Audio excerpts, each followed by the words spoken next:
üçün əziyyətlidir. Yəni mən yaxmaları özüm götürürəm.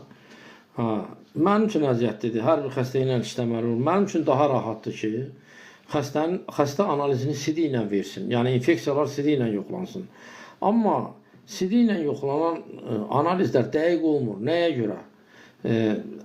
Bir çox infeksiyalar ağır infeksiyalar. Məsələn, xlamidiyadır, mikoplazmadır, ureoplazmadır. Bunlar yarı bakteriya, yarı viruslar. Yəni ancaq diri hüceyrədə yaşayırlar. Yəni sidik kanalının divarında canlı epitelin içində yaşayır. Yəni canlı hüceyrənin içində yaşayırlar.